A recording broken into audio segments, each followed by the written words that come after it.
Dan. I'm sorry. That's Sparky. Salty and Chip. So we're landing the ladies' week plane. Mm-hmm. This is it. Last two. So this is Walls of Jericho. I don't know if this is Chris Jericho. So there's a guy, a wrestler. His name is Chris Jericho. And his special move was the Walls of Jericho. And he has a band, but there's a girl singer here. So you're not sure if it's the same Yeah, I don't know if Chris is doing something else or whatever. But anyway, the name of this song is Forever Militant. So this should be interesting. I am very, very, very interested in this. So am I. But I never heard of them. So anyway, here we go. Forever Militant, Walls of Jericho. Let's do it.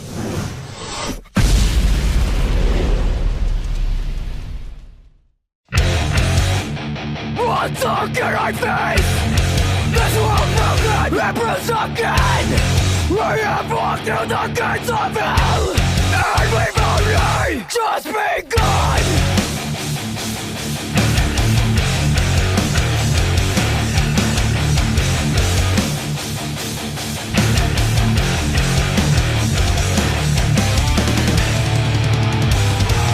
I came outside, let it slip through my fingers. Sure, I hated who I saw in the mirror. Lost alone for the shit I let linger. Born down to break my soldier of these scars as I undermine my time. All the guns and the scream and the deep end. Where I'm proud, every corner that I turn. Stand up and break the barriers. I'm dead on my own. I walk alone. What song can I face? This world broken and bruised again. We have walked through the gates of hell, and we've only just begun. Time is now, wipe the shit off my shoulders. My mindset getting stronger and stronger. I won't stop till the city is burning. These flames, I'm uncertain. Here I go, the enemy in my way. I'm already seeing signs of a brighter day. I'm getting stronger in my fight. Victory, I see in my sight.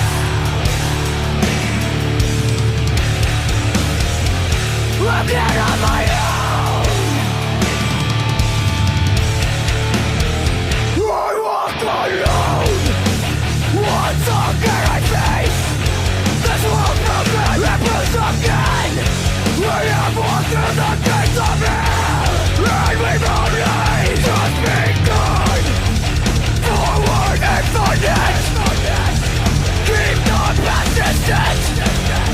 Forever militant. We build walls to keep everybody out. We build walls to stop all the pain. We build walls to keep us from suffering. We build walls to jump these fucking walls.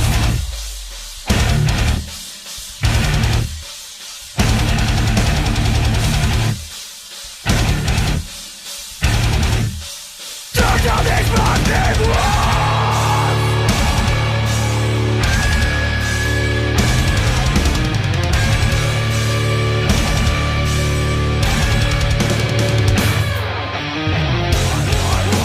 What song can I face? This world broken and bruised again. We have walked through the gates of hell, and we've only just begun. Forward and forget. Keep the past distant. Forever militant. Hold on to the battle that you have lost.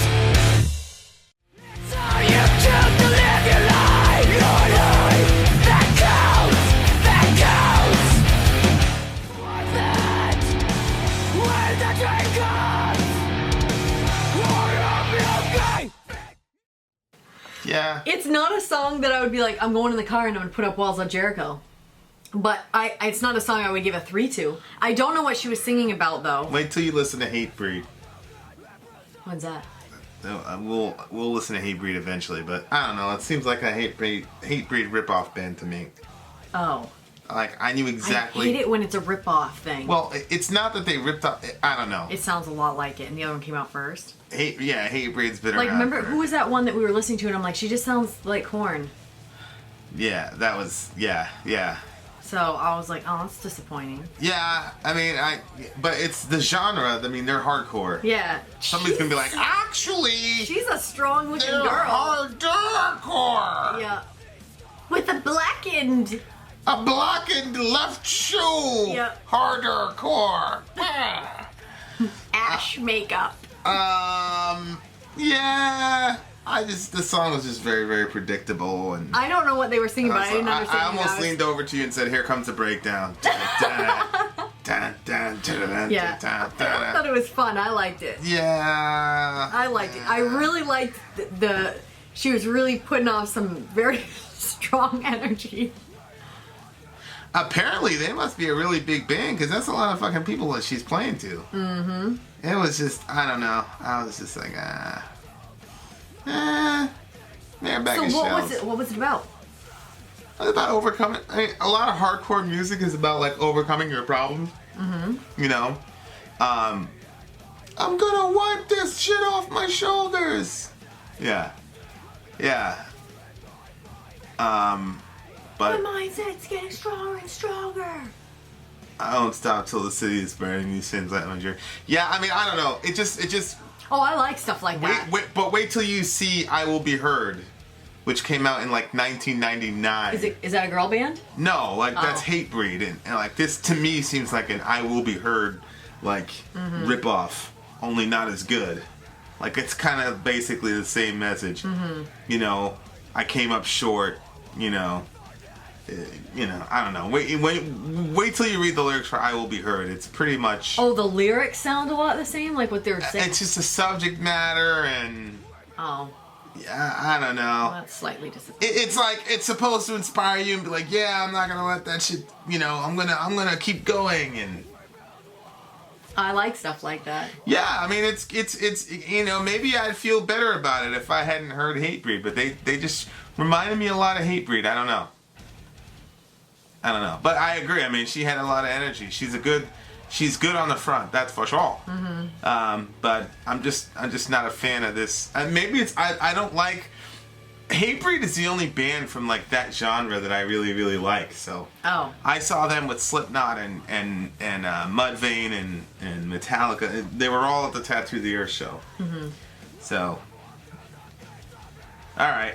Once again, I face this world broken and bruised again. I've walked through the gates of hell, and we've only just begun.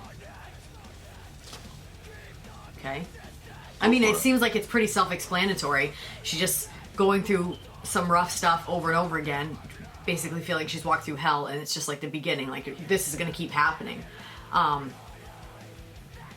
Came up short, let it slip through my finger till I hated who I saw in the mirror. My finger. Usually they say fingers. Well, maybe she was going to get married. Yeah, maybe she was going to get married, and that was the end of it. Yep, that's what I would guess. Till I hate who I saw in the mirror. Lost all hope for the shit I linger. For the shit I let linger. The stuff that happened to her, and she dwelled on it too long. So she made her lose hope? Yeah. Oh. Bore down to break my shoulders. Love these scars because I earned them on my terms. Oh. That's actually a pretty good line. That is a good line. That's actually a pretty good line. Yep. All the cuts and scrapes and the deep burns. I walk proud every corner that I turn. Yeah, I'm not sure that's necessarily a positive message. No. We had a conversation about self-harm all the way back in the Kill Switch. I think it was the August Burns Red video. And I was saying, remember one at the beginning.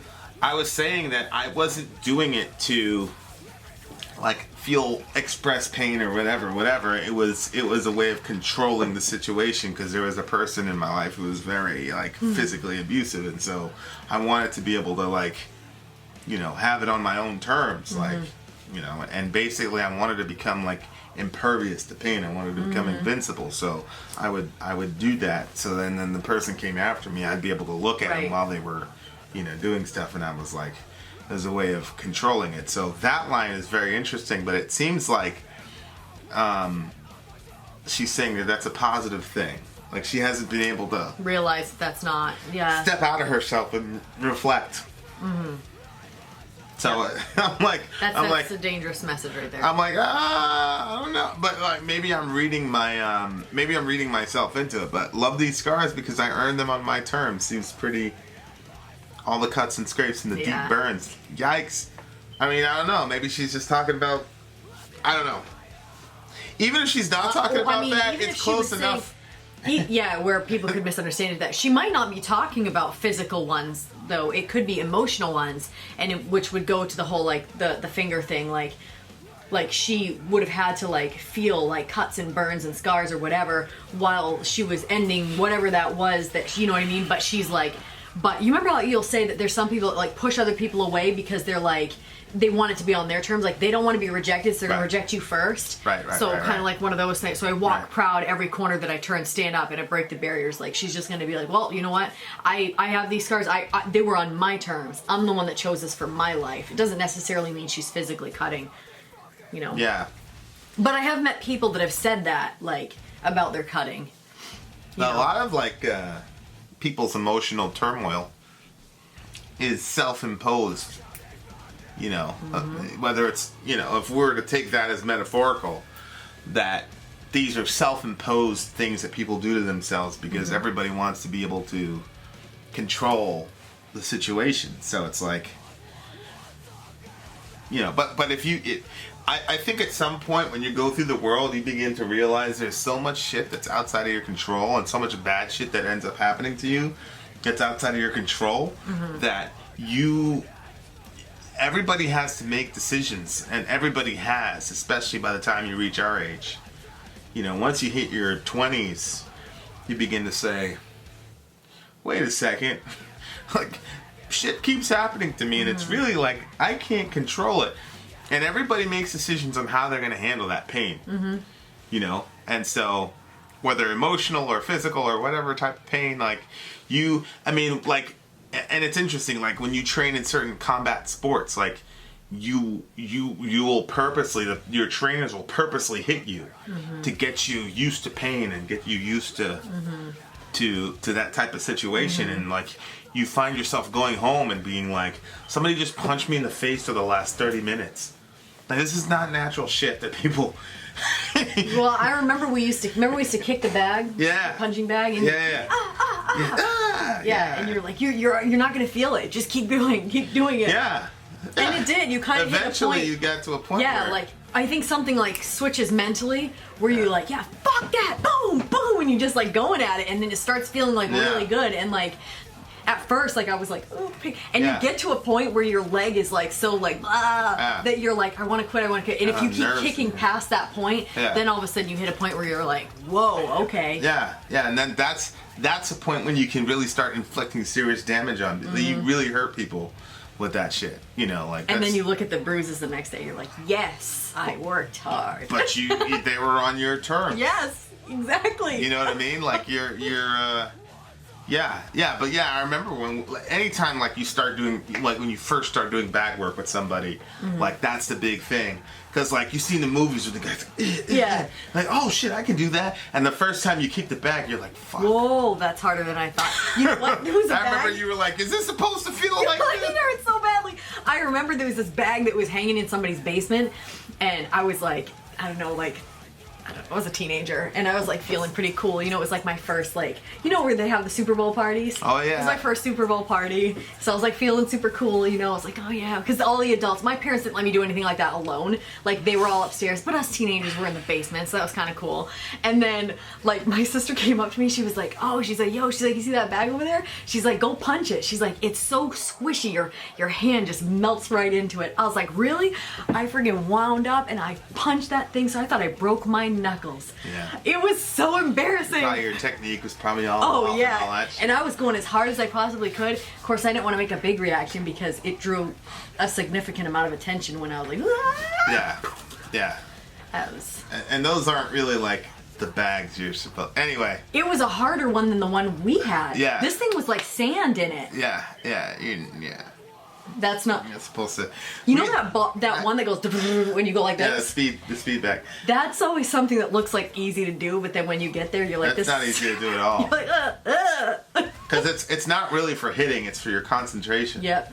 But like, you know. Anyway, are we off topic? There's all these silly myths, you know, like, oh, you know, these fighters used to kick trees before they had punching bags. Yeah, I remember that. Well, yeah, they'd kick banana trees, you know, those soft green. I've never seen a banana tree. Yeah, it wasn't like your oak see the tree color of outside. the skin? Yeah, it wasn't your oak tree His face has outside. They never were seen a hitting banana like tree. banana tree. I mean, you could break those What things happens after a while. if they're soft? Well, yeah, they're like. Is there anything around here that you could compare it to? No, because like they don't have bark and shit like that. You know what I mean? There's It's no just, like, bark? If you could like imagine like a big vine, it's something that you could kick. Yeah. And like kick and like, but there's like this myth that like these guys were kicking oak trees and like. Yeah, I never they were understood just, that. They were Seriously. just deadening the. Oh, you're just deadening your nerves. No, I you was picturing fucking the idiot. bark that's like on trees. I'm Yeah. like, that must have been digging into the friggin' legs. Yeah, well, we go out and train. We had this one kid that really thought that he was like a bad motherfucker, and so he was schooling us about, oh, you know, Muay Thai. No, I never did Muay Thai. I did Taekwondo, but you know, my friend, you know, everybody had their own thing, right? Mm-hmm. And like, yeah, he would always talk shit about like, oh yeah, you know, blah blah blah. And so after, well, of course, Kamar was doing. He was doing Muay Thai. Yeah. And Jose, he was doing Muay Thai. Yeah.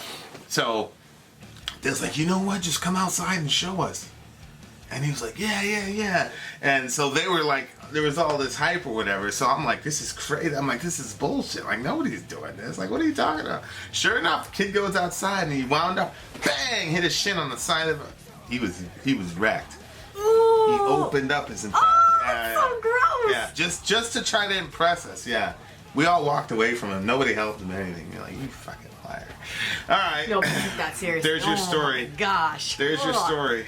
Yeah, everybody thinks they're. But anyway, the point of the moral of the story is everybody has ways of managing pain, and I don't think like sometimes it's good to be desensitized to pain, like with the when you're training. When you're training, because unfortunately, like when you're training to deaden pain so that you can inflict more pain on the other person. I mean, that's the nature. Yeah. That's the nature of combat sports. Right. But like I think like if you use it sort of like as a principle of life, of like, you know, this is how you get through life. Is that you kind of go into, you know, Jordan Peterson talks about take up your cross. Mm-hmm. Oh, really? Oh yeah, it's 12 rules for life, and one of his, I think it's like rule number 2, and it's like face the thing that you're afraid of and like go into it and overcome it, and you come out as a resurrected person. He completely spiritualizes Wow, that's the interesting. gospel story. Like it's almost like Jesus is not even like a real historical person. He's just kind of like this spiritual principle of life that you need to. But anyway, it's like everybody's got to find a way to deal with pain because it's there, and everybody has ways of managing pain. Well, And you so slowly do get desensitized as you age. You know what I mean? Like, you know, if we stub our toe, we don't cry. The kids do. You know what I'm saying? Like, yeah, you just slowly, other things bother you more. And I've noticed that, like, I don't know, physical pain, when somebody who hasn't really gone through a whole lot in their life experience physical pain, it affects them. It seems like it makes them more, like, upset than people that have been through a lot. They just, okay, it's a stub toe. It's not. The stub toe is nothing compared to the state of my soul. yeah. The song is interesting. You know, stare right through the enemy in my way. I'm already seeing signs of a brighter day. Take the step in I'm getting stronger in my fight. Victory is all I see in my sights, and then I walk alone. Like, I don't really think... Sounds what? Sounds like it was getting better, and then all of a sudden you're like, oh, you're alone. Well, yeah, I'm not sure. You know, Americans are like radical individualists. And I'm not sure that... To me, those are completely contradictory terms. Like, you're gonna defeat your enemy and have a brighter day and get stronger and have victory by yourself. I don't think that that's possible. Are you sure that that's what they're saying? I thought it sounded like things were getting better, but then all of a sudden they find themselves alone, and then it goes into, once again, I face this world broken and bruised again. Like, that's how... No, because look, it says, forward infinite, keep the past distance, forever militant. So you're always going forward. So it's like this is one of these hardcore, like, get off your ass and stop complaining about life and fuck shit up song, you know? So, yeah, I don't think the on my own is like things are getting worse. I just think it's like, this is a realization, this is a fact of life, I'm on my own. You know what I mean? But then again, you know, I've walked through the gates of hell, we've only just begun. So there's a we there, but I don't know. It seems like this radical individualism, and I just don't think that, you know, I don't think that you're going to accomplish anything significant in the world by yourself. Like, people say things to us like, whoa, like, your channel is growing so fast and yada, yada, yada. Like, we didn't do that by ourselves. Like, it was somebody telling their friend, hey, check out this channel, blah, blah, blah. Right. Somebody, like, we go to the village. Like, we only post so much, but other people are posting on Facebook, and people are joining on, not Patreon, but the website. You know, and you know, Pony's making artwork, and Mark's setting this up, and you know, Ecstatics is doing our podcast material, and Isn't her name Sherry? Oh, does she go by Pony or Sherry? Yeah. Oh, I don't know. I don't know the connections between the two because I don't go to all of them. What I'm saying is, like, the whole thing has been a group thing, you know, and like the whole, you know, people at the beginning were encouraged, you know, even when they were making fun of us, like, dude, you guys just, you need to get a real camera. Like that. Get a real camera and shorten your videos. Yeah, well, that we didn't listen to, but the other stuff we listened to. You know what I mean? Like, nobody's ever done anything significant by themselves. Yeah. You know, Jesus didn't even die by himself. Right. You know, so it's like, I don't know. You know, like, and it's crazy because, like, even with the resurrection, it says he's a firstborn of many brothers and sisters. Like, even God doesn't do it. God is not even presented as a solitary being ever in the Bible. Right. And we started this channel out together. Well, yeah, like, nobody ever does anything significant. You know, even if it's a one-man show on YouTube, like, you know, you still need people to subscribe and continually watch your channel. So, but maybe I'm reading too much into it, but it seems like a lot of radical individualism. That's actually one of the things that I really disagree with as far as Jordan Peterson goes. Well, I think that part of the problem if you can, how do I say this? I think that there's times, like, where we think to ourselves, if, let's say you do something and it upsets me, well, if I didn't have you around and I was by myself, I wouldn't be upset right now. Or so you think.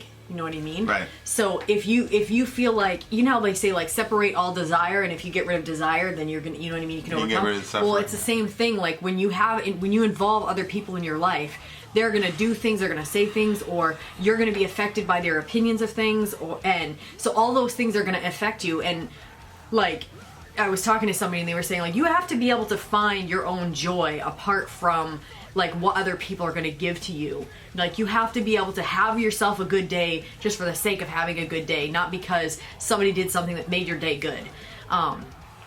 So I think that some of that is this. It's the kind of, like, you know, forever militant. Like, I think that the single, like, idea of it is that's part of overcoming is I don't need anybody else. Like, I'm going to go forward and I'm going to be good. Even though when you actually act that out in real life, like, people need companionship. That's why solitary confinement is a torture, you know. But when you're in, you know, with other people, you're gonna experience and frustrations or pain or whatever, like, from the relationship. So yeah, forward infinite, keep the past distant, forever militant. I do like that. Forever militant. That forward infinite, that's good. Forward infinite, keep the past. No, it's a military motto, you know, always forward. Yep. So forward infinite, that's like you're constantly going ahead and not looking back to the past, and you're gonna be militant. That's why the American flag looks like it's backwards on people's Very good. sleeves. Very Going good. forward, the flag's blowing that way. Yeah. Always forward. And then when you have to retreat, you don't call it retreat, you call it evasive action. Well, yeah. We're taking evasive maneuvers. Yeah, saying retreat is just demoralizing. You remember that part where on Lord of the Rings when he tells him abandon your post.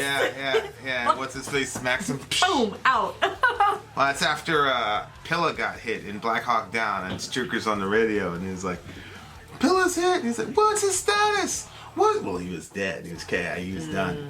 This is real life too. Yeah. He's on the phone with Strucker. What's his status? What's his status? Then Hoot looks over. He's dead. He's dead, sir. Pilla's dead. And then you see everybody like, fuck. You know. That's a crazy. That was. You have no idea how influential that line has been in my life. Okay. So, but yeah, forward, keep the past distant, forever militant.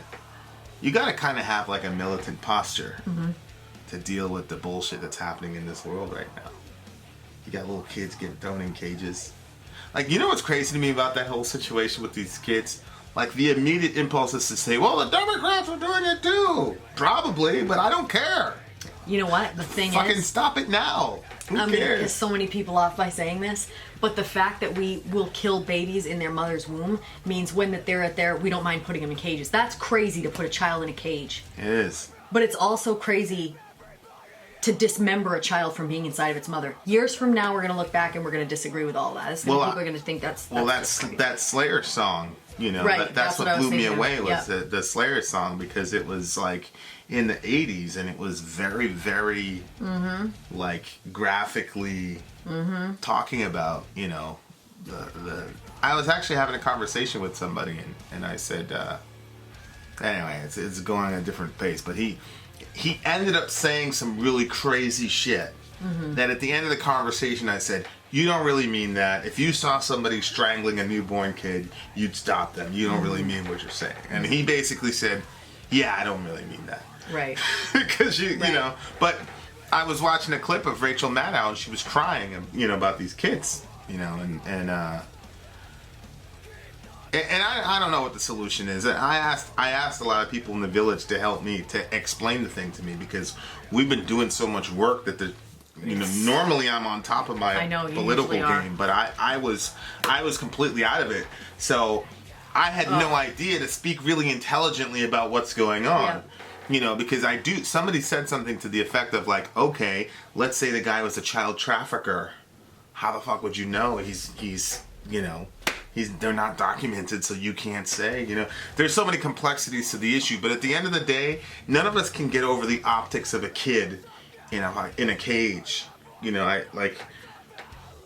But what I'm saying is, like, you have to kind of have a militant posture. Why are they in a cage? I don't know. You know, it's one of those things where it's like... Is it like a kennel?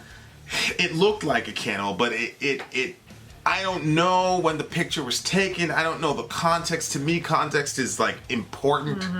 You know me, context is everything, because...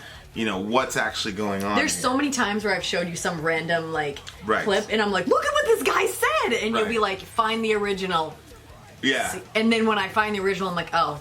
Yeah, I was talking to I was talking to a guy on in the chat about the Aaron Rod discussion, where he said a few things in the Bible out of context, and I corrected him. And then, of course, Aaron went to the next thing.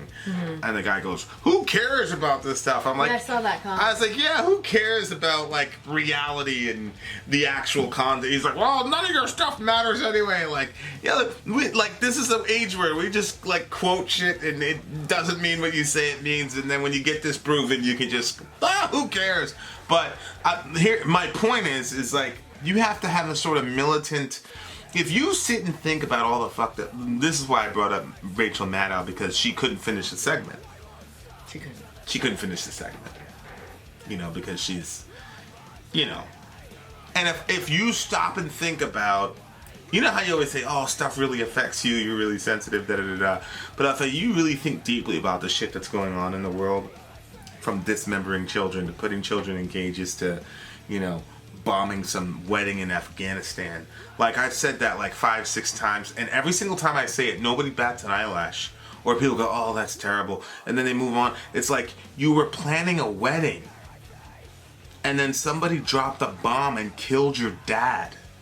Like, you gotta have a certain militant posture to even if you're one of those people where that shit like really affects you, I like when the daddy video happened, like you had to like really push through for the next couple of days, and then the cemetery gates with Dimebag and realizing that Dime, that really was difficult, and you got to have a certain type of mentality if you're a certain type of person where you have got to be militant about life and say and you'll hear people talk about I'm gonna attack this day, I'm gonna crush this day, and like I tell myself that a lot sometimes when I'm dealing with my depression, but sometimes it's just because I'm like overwhelmed by how horrible we are to each other, and looking at kids always it's hard for me because I'm like, I was talking, that same conversation we were having with this guy about the baby and whatever, and I told him that one of the markers of my loss of innocence was when my mom had explained the Holocaust to me, and I never really recovered from that. Like there's a Slayer song everybody wants us to do that, I'm just not doing it because, that was. When I found out about the Holocaust, I don't think I've ever recovered from that. So it's like you gotta have a sort of like, if you know the shit that's going on in this world or the shit that has gone on, like you gotta have a certain type of like, and I'm militant and I'm gonna go forward and I'm gonna go on with life because you can really get bogged down by it. For me, the Holocaust was terrible, but I think in my mind I had separated myself kind of from it because it wasn't my people.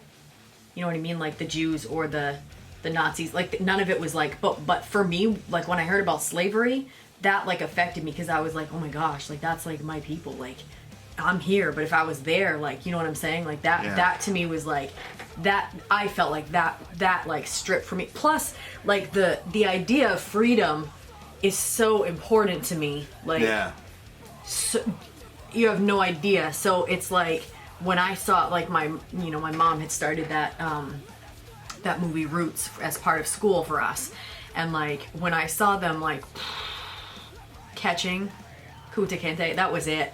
I couldn't even finish it because I was like, because he had so much fight and fire in him, and they were just trying to strip that away. Like when they were catching him and then stripping that away from him, like giving him the name Toby and changing who it was like I couldn't process, like, and then somebody ran away and they cut their foot off, and like I couldn't believe the way that people were being treated, and I just didn't understand. And at that point, I didn't realize that some of these people were Christian people.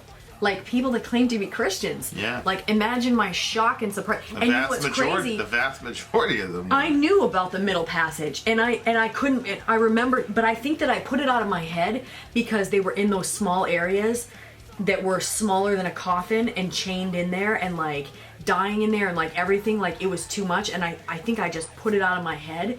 And then I remember years later, didn't you bring up the Middle Passage? And I was like, no, I didn't know. And then when you started talking about it, I was like, oh my gosh, that's right.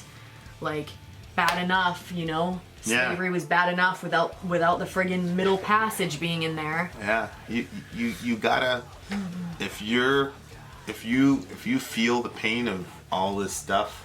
And the thing is, if we talk about,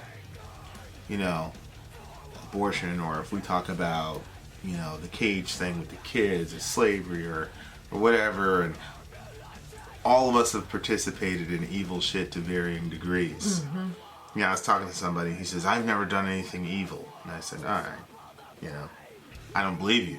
Mm-hmm. All of us have, and there's that part of keeping the past distant too, and being forever militant, and you almost have to fight against yourself and say, yeah, I did that fucked up thing in the past, but I gotta move forward, because otherwise what are you gonna do, die? Mm-hmm. Like, okay, you did it, you have to move forward. Mm-hmm. You have to go on, and you have to try to find a way to do some good in this world, and of course our story is very convenient, again, because everybody sucks, right? And so there is a savior that dies so you don't have to die, and all that good stuff. But yeah, the world is a very, very dark place. When people say like, oh, I never did anything evil, how can you even know something like that? Like, how like you'll be you get in a freezing cold pool and you're like, oh, it's so cold, oh, my legs are numb, or the ocean or something. And then after a while, like, you, like, acclimate to the temperature, and you can't, it doesn't feel like as cold as it did. So, like, we're surrounded by so much, and, like,